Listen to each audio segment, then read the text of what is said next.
നമുക്കിന്നൊരു ബിരിയാണി കഴിക്കാനാണ് ആഗ്രഹം എന്ന് വിചാരിക്കുക. നമുക്ക് രണ്ട് രീതിയിൽ ബിരിയാണി കഴിക്കാം. ഒന്നെന്ന് പറയുന്നത് നമ്മൾ ഈ സാധനങ്ങളൊക്കെ കടയിൽ പോയി മേടിച്ച് റൈസും അതും ഇതൊക്കെ പുറത്ത് പോയി മേടിച്ച് സ്വന്തമായിട്ട് നമ്മുടെ ഗ്യാസ് യൂസ് ചെയ്ത് യൂട്യൂബ് ചാനലൊക്കെ കണ്ട് നല്ല വൃത്തിക്ക് കുക്ക് ചെയ്യാൻ ശ്രമിക്കാം. അതല്ലെങ്കിൽ ഈ ബിരിയാണി ഉണ്ടാക്കാൻ നല്ല രീതിയിൽ അറിയാവുന്ന ഒരാളുടെ കയ്യിൽ നമുക്ക് സൊമാറ്റോ വഴി ഓർഡർ കൊടുത്ത് ഒരു ഹോട്ടലിൽ ഓർഡർ കൊടുത്ത് അത് വീട്ടിൽ വരുത്തിച്ചേച്ച് നമുക്കിരുന്ന് കഴിക്കാം. ഇന്ന് നമ്മൾ സംസാരിക്കാൻ പോകുന്നത് മ്യൂച്വൽ ഫണ്ട് എന്താണെന്നും ഡീറ്റെയിൽഡ് ആയിട്ട് അത് എങ്ങനെയാണ് വർക്ക് ചെയ്യണതെന്നും എന്തൊക്കെ തരം മ്യൂച്വൽ ഫണ്ട്സ് ഉണ്ട് എന്നുള്ളതിനെ കുറിച്ചൊക്കെയാണ്. ഇപ്പം നിങ്ങൾ ചിന്തിക്കുന്നത് ഈ ബിരിയാണിയും മ്യൂച്വൽ ഫണ്ടും തമ്മിൽ എന്താ ബന്ധം എന്നുള്ളതല്ലേ? നമുക്ക് കണക്ട് ചെയ്യാം. അപ്പോൾ എല്ലാവർക്കും നമസ്കാരം. എൻ്റെ പേര് തോമസ് വർഗീസ് എന്നാണ്. ഈ ചാനലിൽ ഒത്തിരി ഇൻഫോർമേറ്റീവ് ആയിട്ടുള്ള കണ്ടന്റ് ഉണ്ട് എന്നുള്ളതാണ് എൻ്റെ വിശ്വാസം. നിങ്ങൾ ഈ ചാനൽ ആദ്യമായിട്ടാണ് കാണുന്നുണ്ടെങ്കിൽ ഈ ചാനലിൻ്റെ കണ്ടന്റ് എടുത്ത് കാണുക. ഈ ചാനലിനകത്ത് പ്രത്യേകിച്ച് മ്യൂച്വൽ ഫണ്ട് യൂണിവേഴ്സ് എന്ന് പറയുന്ന മ്യൂച്വൽ ഫണ്ട്സിനെ കുറിച്ച് ഏറ്റവും വിസിഡായിട്ട് സിമ്പിളായിട്ട് മനസ്സിലാക്കി വരാവുന്ന രീതിയിൽ നമുക്ക് സെൽഫ് എക്യുപ്ഡ് ആവാനുള്ള എല്ലാ രീതികളിലും ഉള്ള ഏറ്റവും വിസിഡായിട്ടുള്ള കോഴ്സാണ് മ്യൂച്വൽ ഫണ്ട് യൂണിവേഴ്സ് എന്ന് പറയുന്ന കോഴ്സ്. ഈ കോഴ്സ് എല്ലാ ഞായറാഴ്ചയും കറക്റ്റ് 11 മണിക്ക് ആയിരിക്കും നിങ്ങൾക്ക് എൻ്റെ ചാനലിൽ കാണാൻ കിട്ടുന്നത്. ഇത് നമ്മുടെ 4ാം എപ്പിസോഡാണ്. ഇതിന് തൊട്ട് മുമ്പുള്ള എല്ലാ എപ്പിസോഡും പ്ലേലിസ്റ്റ് ആയിട്ട് എൻ്റെ ടോപ്പ് ലെഫ്റ്റ് ഹാൻഡ് സൈഡിൽ നിങ്ങൾക്ക് കാണാം. അത് നിങ്ങൾ കണ്ടിട്ടില്ലെങ്കിൽ ആദ്യം അത് കണ്ടിട്ട് വേണം ഇങ്ങോട്ട് വരാൻ. ഇല്ലെങ്കിൽ ഈ ഒരു ഫ്ലോ ഇല്ല, ഈ സ്റ്റാർട്ട് പഠിക്കുന്നതിൻ്റെ ഒരു ഫ്ലോ നമുക്ക് ചിലപ്പോൾ കിട്ടിയെന്ന് വരില്ല. അപ്പോൾ ഇന്ന് നമ്മൾ സംസാരിക്കാൻ പോകുന്നത് മ്യൂച്വൽ ഫണ്ട് എന്താണെന്നുള്ളതും എന്തൊക്കെയാണ് ഇതിൻ്റെ വർക്ക് സ്ട്രക്ചർ, എന്തൊക്കെയാണ് ഇതിനകത്ത് ഇൻവോൾവ് ആയിട്ടുള്ള കാര്യങ്ങളൊന്നും, എന്തൊക്കെ തരം ഫണ്ട്സ് ഉണ്ട് എന്നുള്ളതൊക്കെ വളരെ സിമ്പിളായിട്ടാണ് നമ്മളിന്ന് മനസ്സിലാക്കാൻ പോകുന്നത്. നമ്മൾ യൂട്യൂബ് എടുത്ത് നോക്കുകയാണെങ്കിൽ ഒത്തിരി ആൾക്കാർ മ്യൂച്വൽ ഫണ്ട്സിനെ കുറിച്ച് വളരെ മനോഹരമായിട്ട് എല്ലാവർക്കും മനസ്സിലാക്കാൻ പറ്റുന്ന രീതിയിൽ ഓൾറെഡി സംസാരിച്ചിട്ടുണ്ട്. എനിക്കറിയാം ഞാൻ ഒത്തിരി ലേറ്റാണ് ഈ കേസിൽ. പക്ഷേ ഈ മ്യൂച്വൽ ഫണ്ട് യൂണിവേഴ്സിൽ മ്യൂച്വൽ ഫണ്ട് എന്താണെന്ന് സംസാരിച്ചില്ലെങ്കിൽ അതിൻ്റെ എൻറ്റയർ പേർപ്പസ് പോകും. അതുകൊണ്ടാണ് വളരെ സിമ്പിളായിട്ട് ഈസി ആയിട്ട് മ്യൂച്വൽ ഫണ്ട് എന്താണെന്ന് നമ്മൾ പറഞ്ഞ് മനസ്സിലാക്കാൻ പോകുന്നത്. നിങ്ങൾ ഒരു മ്യൂച്വൽ ഫണ്ട് ഇൻവെസ്റ്റർ ഓൾറെഡി ആണോ? ആണെങ്കിൽ നിങ്ങൾ ഇതുവരെ ഇൻവെസ്റ്റ് ചെയ്ത മ്യൂച്വൽ ഫണ്ട്സിൽ ഏറ്റവും അടിപൊളി മ്യൂച്വൽ ഫണ്ട് ഏതാണെന്നുള്ള കമൻറ്റ് നിങ്ങൾ കമൻറ്റ് ബോക്സിൽ താഴെ ഇടാൻ മറക്കരുത്. അപ്പോൾ വീഡിയോയിലേക്ക് ഡീറ്റെയിൽ ആയിട്ട് കണക്ട് ചെയ്യുന്നതിനേക്കാളും തൊട്ട് മുമ്പ് ലൈക്ക് ചെയ്യുക, സബ്സ്ക്രൈബ് ചെയ്യുക, ഷെയർ ചെയ്യുക. അപ്പോൾ ഇന്ത്യൻ സ്റ്റോക്ക് മാർക്കറ്റിൽ ഇൻവെസ്റ്റ് ചെയ്യാൻ നമുക്ക് 2 വഴികളാണുള്ളത്. അതായത് ഒന്നെന്ന് പറയുന്നത് ഡയറക്റ്റ്ലി നമ്മളൊരു സ്റ്റോക്ക് സെലക്ട് ചെയ്ത് അതിൻ്റെ മുകളിനെ കുറിച്ചുള്ള റിസർച്ച് എല്ലാം മനസ്സിലാക്കി അതിൻ്റെ ബാലൻസ് ഷീറ്റ് പഠിച്ച് അതിൻ്റെ ഫിനാൻഷ്യൽ റേഷ്യോസ് പഠിച്ച് അതിൻ്റെ ന്യൂസ് എക്കണോമിക് ടൈംസിലോ അങ്ങനെ ഏതെങ്കിലും ഒരു പേപ്പറിലൊക്കെ വരുന്ന കറക്റ്റായിട്ട് അപ്ഡേറ്റ് ചെയ്ത് വളരെ സ്ട്രിഞ്ചൻ്റ് ആയിട്ട് ഫോളോ അപ്പ് ചെയ്ത് ചെയ്യുന്നൊരു കാര്യമാണ് ഡിറക്റ്റ് സ്റ്റോക്ക് ഇൻവെസ്റ്റ്മെൻറ്റ് എന്ന് പറയുന്നത്. നമ്മൾ മുമ്പ് പറഞ്ഞ ബിരിയാണി ഉണ്ടല്ലോ, അതായിട്ട് വേണമെങ്കിൽ സാമ്യപ്പെടുത്താം. ഡിറക്റ്റ്ലി സ്റ്റോക്ക് ഇൻവെസ്റ്റ് ചെയ്യാൻ നമുക്ക് ഇത്രയും കാര്യങ്ങളെല്ലാം ചെയ്യണം, അത്രയും നമുക്ക് ഇൻട്രസ്റ്റ് ഉണ്ടാവണം. അതൊക്കെ കൂടി ഉൾത്തിരിഞ്ഞ് വരുമ്പോഴാണ് നമുക്ക് ഡയറക്റ്റ്ലി സ്റ്റോക്സിലേക്ക് ഒരു സ്റ്റോക്ക് മാർക്കറ്റിൽ ഇൻവെസ്റ്റ് ചെയ്യാൻ പറ്റത്തുള്ളൂ. അതല്ലാതെ രണ്ടാമത്തെ വഴി എന്ന് പറയുന്നത് നമുക്ക് ഈ പെർട്ടിക്കുലർ ഇൻവെസ്റ്റ് ചെയ്യാൻ നമ്മൾ ഉദ്ദേശിക്കുന്ന ഫണ്ട്സ് നമ്മൾ എക്സ്പേർട്ടായിട്ടൊരു ഫണ്ട് മാനേജറിൻ്റെ security and exchange board of India അവരുടെ റെഗുലേഷൻ എല്ലാം ഫോളോ ചെയ്ത് ഒരു അസറ്റ് മാനേജ്മെൻറ്റ് കമ്പനീനെ യൂസ് ചെയ്ത് പിക്ക് ചെയ്യുന്ന ഫണ്ട് മാനേജറിനെ നമ്മൾ വിശ്വസിച്ച് ഏൽപ്പിക്കുക നമ്മുടെ മണി എന്നുള്ളതാണ് രണ്ടാമത്തെ വഴി സ്റ്റോക്ക് മാർക്കറ്റിൽ ഇൻവെസ്റ്റ് ചെയ്യാനായിട്ട്. ആ രണ്ടാമത്തെ വഴിയിലുള്ള ഏറ്റവും പോപ്പുലർ ആയിട്ടുള്ള ഗ്ലോബലി തന്നെ പോപ്പുലർ ആയിട്ടുള്ള ഇൻവെസ്റ്റ്മെന്റ് വെഹിക്കിളാണ് മ്യൂച്വൽ ഫണ്ട്സ് എന്ന് പറയുന്നത്. അസറ്റ് മാനേജ്മെന്റ് കമ്പനി എന്ന് ഞാൻ ഇതിനു മുമ്പ് പറഞ്ഞു. അതിനെക്കുറിച്ച് എന്താണ് അസറ്റ് മാനേജ്മെന്റ് കമ്പനി എന്ന് പറയുന്ന ഒരു ഡീറ്റെയിൽ വീഡിയോ ഞാൻ ഇതിനെക്കുറിച്ച് ചെയ്തിട്ടുണ്ട്. അതിൻ്റെ മുകളിൽ ലെഫ്റ്റ് ഹാൻഡ് സൈഡിൽ വന്നു എന്ന് ഞാൻ വിശ്വസിക്കുന്നു. അത് കണ്ടിട്ടില്ലെങ്കിൽ എന്തായാലും നിങ്ങൾ അത് എന്തായാലും കണ്ടേ പറ്റൂ. അങ്ങനെയാണെങ്കിൽ ഈ മ്യൂച്വൽ ഫണ്ട് കൂടുതൽ നമുക്ക് കണക്ട് ചെയ്യാൻ പറ്റുള്ളൂ. അപ്പോൾ ഡയറക്റ്റ് സ്റ്റോക്കിൽ ഇൻവെസ്റ്റ് ചെയ്യാൻ സമയമില്ല, അല്ലെങ്കിൽ അതിനുള്ളൊരു ഇൻട്രസ്റ്റ് ഇല്ല. പക്ഷേ at the same time Indian stock മാർക്കറ്റിൻ്റെ ഗ്രോത്ത് എന്തായാലും നമുക്ക് നമ്മുടെ പോർട്ട്ഫോളിയോയിൽ നമ്മുടെ ഇൻവെസ്റ്റ്മെൻറ്റിൽ വരണം എന്നുള്ളവരുടെ ഒരു റൂട്ടാണ് മ്യൂച്വൽ ഫണ്ട്. അങ്ങനത്തെ ഒരു ഇൻവെസ്റ്റർ ആണെങ്കിൽ ഇപ്പോൾ നമ്മുടെ ഈ ബോർഡിൽ നോക്കിക്കഴിഞ്ഞാൽ അങ്ങനത്തെ ഇൻവെസ്റ്റേഴ്സ് എല്ലാം കളക്റ്റീവ്ലി അവരുടെ പൈസ എല്ലാം കളക്ട് ചെയ്ത് നേരെ ഒരു പൂൾ ഓഫ് ഇൻവെസ്റ്റ്മെൻറ്റിൽ കൊണ്ടുപോയി പാർക്ക് ചെയ്ത് ആ പൂള് ഒരു ഫണ്ട് മാനേജറിനെ മാനേജ് ചെയ്യാൻ കൊടുക്കുകയാണ് ശരിക്കും മ്യൂച്വൽ ഫണ്ട് ഇതിനകത്ത് ചെയ്യുന്നത്. കുറച്ചും കൂടി നമുക്ക് നന്നായി മനസ്സിലാക്കാൻ പറ്റുമെങ്കിൽ മ്യൂച്വൽ ഫണ്ട് എന്ന് പറയുമ്പോഴേക്കും അതിൻ്റെ ഒരു ഇൻവെസ്റ്റ്മെന്റ് ഹൊറൈസൺ കാണും. കുറച്ചും കൂടി ഈസി ആയിട്ട് മനസ്സിലാക്കാൻ ഞാൻ വേറൊരു പിക്ചർ ഇവിടെ കാണിക്കാം. അതെന്ന് പറയുന്നത് ആദ്യം തന്നെ ഒരു മ്യൂച്വൽ ഫണ്ടിനുള്ളത് ഒരു ഇൻവെസ്റ്റ്മെന്റ് ഒബ്ജക്റ്റീവ് ആയിരിക്കും.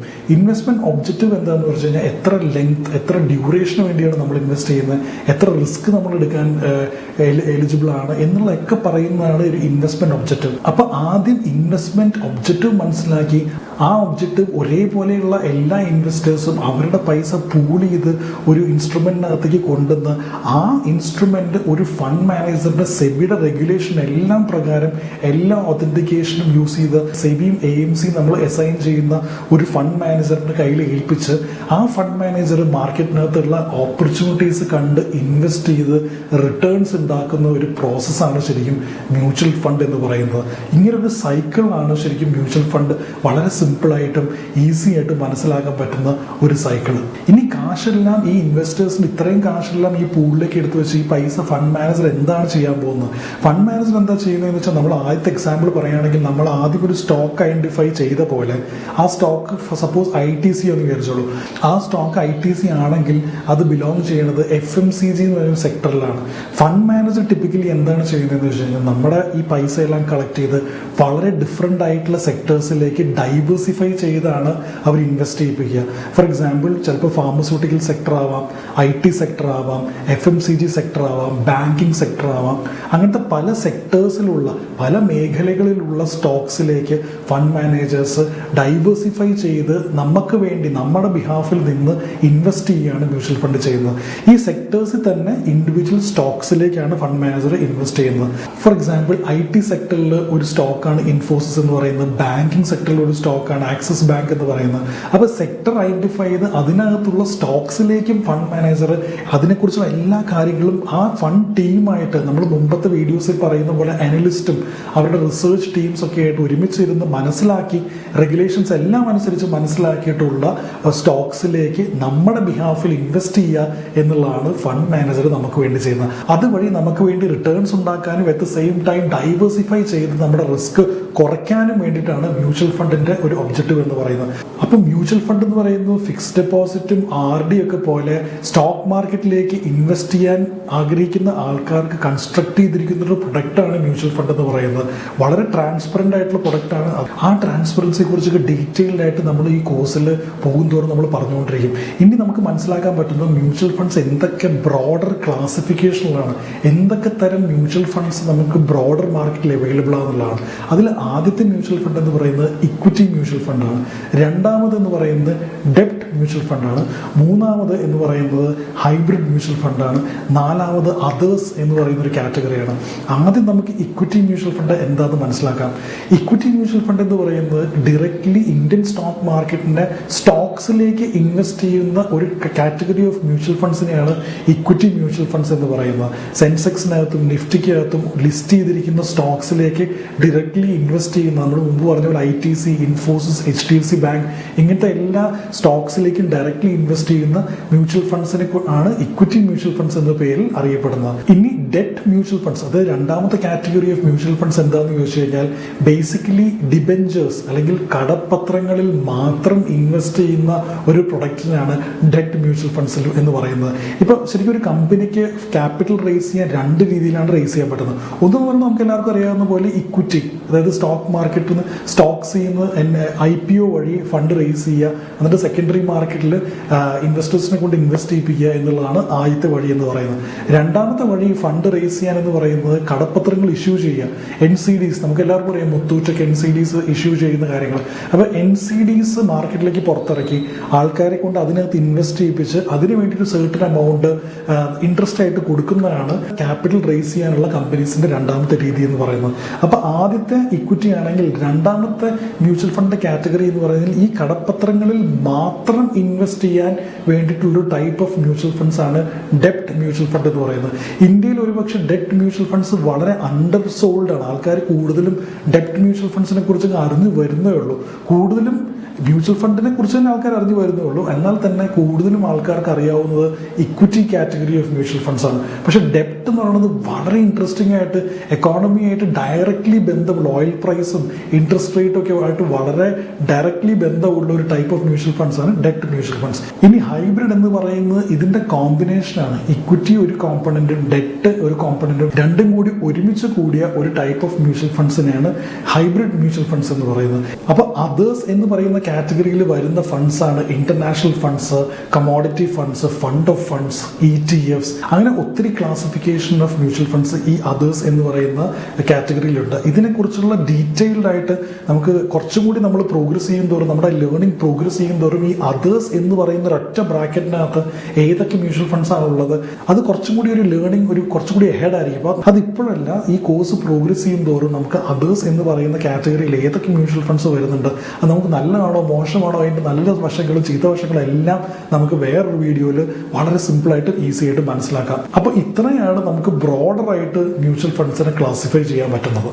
അപ്പോൾ ഫണ്ട്സിന്റെ ഒരു ബ്രോഡർ ക്ലാസിഫിക്കേഷൻ നമ്മൾ ഇതോടുകൂടി മനസ്സിലാക്കി. ഈ ക്ലാസിഫിക്കേഷൻ അല്ലാതെ ആക്ടിവിറ്റി, ഫണ്ടിനകത്തുള്ള ആക്ടിവിറ്റി ബേസ്ഡ് ആയിട്ടൊരു ക്ലാസിഫിക്കേഷൻ ഉണ്ട്. അത് വളരെ സിമ്പിൾ ആണ്. 2 ക്ലാസിഫിക്കേഷൻ ഉള്ളൂ. അതിലൊന്നാണ് ആക്റ്റീവ് ഫണ്ട്സും മറ്റത് പാസീവ് ഫണ്ട്സും എന്ന് പറയുന്നത്.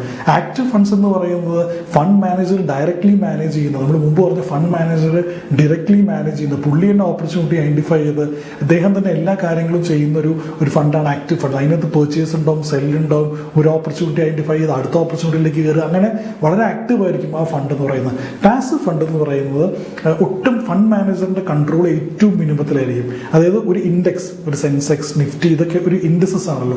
അങ്ങനത്തെ ഇൻഡെക്സസിലേക്ക് മാത്രം ഇൻവെസ്റ്റ് ചെയ്യുന്ന ഒരു കാറ്റഗറി ഓഫ് മാനേജിങ് ഫണ്ട്സ് ആണ് പാസീവ് ഫണ്ട്സ് എന്ന് പറയുന്നത്. അപ്പോൾ ഇത്രയും കൊണ്ട് നമ്മളൊരു ബ്രോഡർ ക്ലാസിഫിക്കേഷനും പിന്നെ ആക്ടിവിറ്റിയുടെ രീതിയിലുള്ള ക്ലാസിഫിക്കേഷൻ നമ്മൾ ഇതുകൊണ്ട് മനസ്സിലാക്കുകയാണ്. അപ്പോൾ ഈ വീഡിയോയിൽ നമുക്ക് ഇത്രയും ലേണിംഗ് മതി എന്ന് ഞാൻ വിശ്വസിക്കുന്നു. കാരണം കുറച്ച് അധികം കാര്യങ്ങൾ ഈ വീഡിയോയിൽ നമ്മൾ പറഞ്ഞു. ഇനി അടുത്ത വീഡിയോയിൽ നമ്മൾ മനസ്സിലാക്കാൻ പോകുന്നത് ടെർമിനോളജീസ് ഇൻ മ്യൂച്വൽ ഫണ്ട് എന്നുള്ളതാണ്. NAV എന്താണ്, യൂണിറ്റ്സ് എന്ന് പറയുന്നത് എന്താണ്, ഫണ്ട് മാനേജേഴ്സ് ആരാണ്, AUM എന്ന് പറയുന്നത് എന്താണ്, അങ്ങനെ ഈ പറയുന്ന പോലെ റേഷ്യോ മ്യൂച്വൽ ഫണ്ടിനകത്ത് തന്നെയുള്ള റേഷ്യോ അനാലിസിസ് എന്തൊക്കെയാണ്, ഇക്വിറ്റിക്കകത്തുള്ള റേഷ്യോ അനാലിസിസ് എന്താണ്, ഇതെല്ലാം ടെർമിനോളജീസും ഒറ്റയടിക്ക് നമുക്ക് മനസ്സിലാക്കാനുള്ളതാണ് നമ്മുടെ അടുത്ത വീഡിയോ എന്ന് പറയുന്നത്. അപ്പോൾ ഈ വീഡിയോ നിങ്ങൾക്ക് വളരെ യൂസ്ഫുൾ ആയിട്ട് തോന്നിയെന്ന് ഞാൻ വിശ്വസിക്കുകയാണ്. ഞാൻ മുമ്പ് പറഞ്ഞ പോലെ ഏറ്റവും ബെസ്റ്റ് ആയിട്ട് നിങ്ങൾക്ക് തോന്നിയ ഒരു ഫണ്ട് ഏതാണെന്നുള്ള പേര് നമ്മൾ താഴെ കമന്റ് ബോക്സിൽ ഇടുക. അപ്പോൾ ഇതോടുകൂടി ഇന്നത്തെ വീഡിയോ നമ്മൾ അവസാനിപ്പിക്കുകയാണ്. അടുത്ത പ്രാവശ്യം വരുന്നവരേക്കും എല്ലാവർക്കും ഗുഡ് ബൈ.